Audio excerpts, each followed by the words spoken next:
이병헌 유아인 투톱 영화 승부가 드디어 개봉했습니다. 영화는 바둑계의 두 거장인 조은현 구단과 이창호 구단의 인생과 승부를 중심으로 펼쳐집니다. 오늘은 두 배우가 맡았고 오늘날까지도 현역 바둑 기사로 활약 중인 조은현 구단과 이창호 구단의 영화 이후의 모습들을 비롯해 알아주시면 재미있는 비하인드도 총정리해보려고 합니다. 시청하시기 전 좋아요 눌러주시면 좋은 영상으로 보답하겠습니다. 먼저 조은현 구단은 영화 속 마지막 부분인 담배를 끄는 90년대 중후반부 이후에도 최상위권의 바둑기사 랭커를 계속 유지했습니다. 90년대부터 2000년대 초반까지 이창호의 압도적 시대였던 것은 맞지만 조은현 구단이 그저 제자의 행보만 구경했다기엔 그도 92년 국수전, 92년 최고위전, 97년 명인전, 98년 국수전 등 여러 대국에서 이창호를 쓰러뜨리고 종종 우승하기도 했는데 정작 조은현 구단 본인은 이창호와 나는 라이벌이 아니고 나의 적은 나 자신뿐이라고 언급하며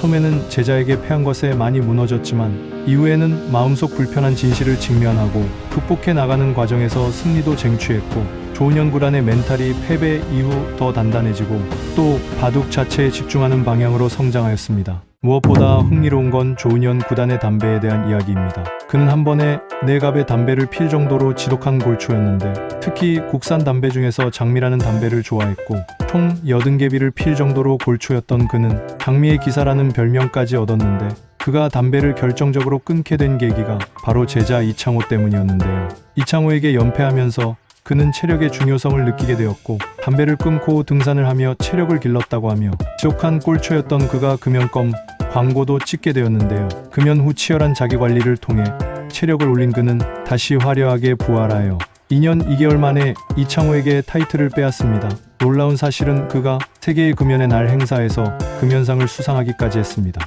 그는 평생 식욕이 없던 사람이었지만 금연 이후 갑자기 식욕이 생기고 바둑을 두는데 금연이 더 도움이 되었고 얼굴빛도 좋아지면서 체력 또한 개선되었습니다. 그가 담배를 끊고 4년 뒤 한국기원에선 대국장에서 전면적인 금연제를 실시하였습니다. 흡연실도 따로 만들어버렸기에 조은현 구단 입장에서 돈도 벌고 건강도 챙길 수 있었습니다. 이후 바둑 팬들 사이에서는 금연 이후 더 강해진 조은현이라는 이야기가 나왔습니다. 비하인드 스토리는 하나 더 있습니다. 이번 영화에서 사진으로만 등장했던 조은현 구단 스승 세고의 겐사쿠 명의의 구단 이창호가 조은현 집에 먹고 지내며 바둑을 배운 스승과 제자처럼 세고의 선생도 어린 조은현과 바둑 기술과 바둑을 보는 태도를 가르쳤습니다. 이창호는 조은현 집에서 6년 정도 거주하였고 어린 조은현은 11살 때부터 시작된 이 생활은 11살부터 20살까지 무려 9년에 걸쳐 지냈습니다. 하지만 달랐던 점은 세고의 선생에게 9년 동안 직접 배운 시간은 드물었습니다. 바둑도 별로 안 가르쳐주는데 내기 바둑은 절대 하지 말라는 규율이 엄격하였고 만약 이를 어길 경우 혹독한 벌을 내렸습니다.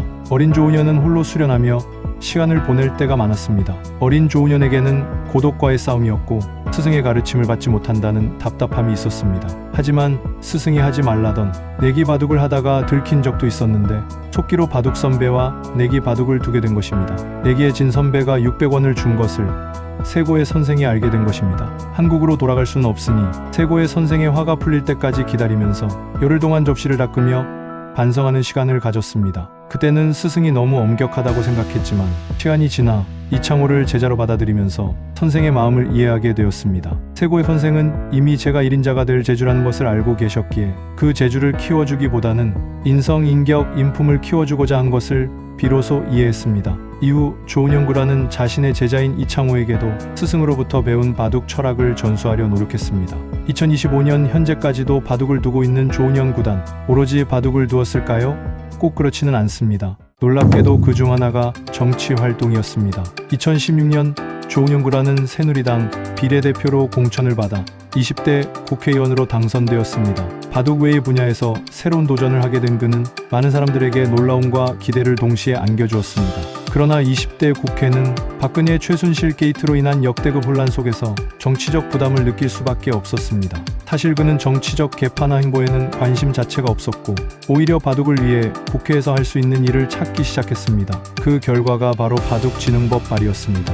이게 2019년 통과되며 바둑의 부흥을 위한 국가적인 지원이 시작되었습니다.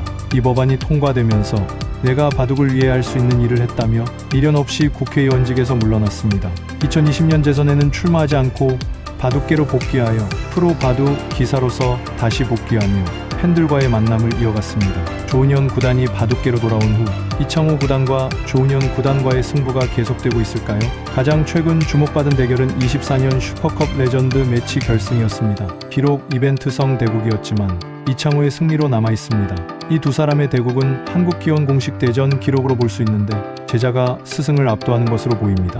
그렇지만 조은현 구단은 여전히 바둑계의 전설로 존경받고 있으며 세계 최연소 프로 바둑 기사, 대한민국 최초의 구단, 통산 최다 우승 타이틀 등 정치계의 입문에서도 한국 바둑을 위해 힘쓴 레전드라는 것은 앞으로도 변함없는 사실일 것 같습니다. 그럼 또 다른 레전드 이창호 구단은 어떨까요? 영화 속 사건들 이후 어떤 삶을 살고 있을까요? 그가 조은현 구단을 본격적으로 무너뜨리기 시작한 90년대 초반, 특히 1992년 제3회 동양증권배 우승을 차지한 이창호, 세계 최연소 바둑 챔피언이라는 기록을 세웠습니다. 당시 만 16세 6개월의 나이로 이 대회의 준결승에서 스승 조은현을 이긴 것도 중요하지만 결승국에서 리나이펑 구단이라는 당대 최강의 바둑 기사를 무찌르고 우승하게 된 것인데, 이 대국은 단순한 승리가 아니라 최연소 바둑 세계 챔피언에 등극하는 순간이었고 33년이 지난 오늘날까지도 이 기록은 깨지지 않았습니다. 이창호 구단은 이후에도 수많은 타이틀을 거머쥐며 93년 국수전 9회 우승, 91년부터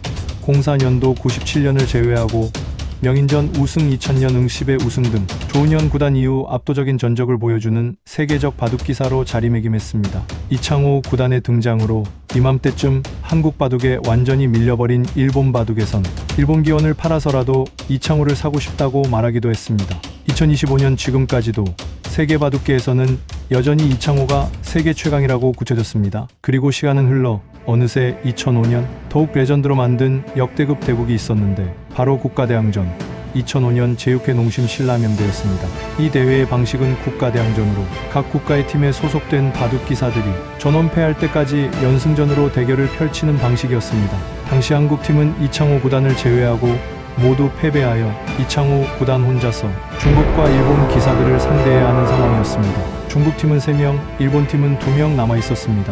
그리고 중국의 러시어 구단, 장쉬 구단, 왕레이 구단, 왕미완 구단, 왕시 5단을 상대로 5연승을 하면서 한국의 우승을 확정지었습니다. 이때 전세계 바둑이 놀란 이유는 러시아 구단과의 첫 경기는 2004년 11월 29일이었지만 나머지 4경기는 2005년 2월 23일부터 26일까지 하루에 한 경기를 소화해야 하는 미친 일정이었는데, 그럼에도 이창호 구단은 체력 걱정 없이 한 수 한 수는 상대를 압도하며 하루에 한 명씩 중국 최강 기사를 상대로 박살을 내고 우승하게 된 것입니다. 05년 당시 바둑계는 이세돌이 기세가 상승세였고 이창호 구단은 하향세였는데 한국팀이 이를 뒤집을 것이란 기대가 하나도 없었기 때문에 이러한 반전은 더 극적인 효과를 낼 수 있었고 오늘날까지도 전설적인 탕하이 대첩이라는 타이틀이 남게 되었습니다. 그리고 바둑계에서는 이창호의 결혼 소식이 화제였습니다. 어느새 30대 중반에 접어든 이창호 구단에겐 이맘때쯤 평생의 짝과의 연이 시작되었는데 바로 바둑 전문 기자 이도윤이었습니다.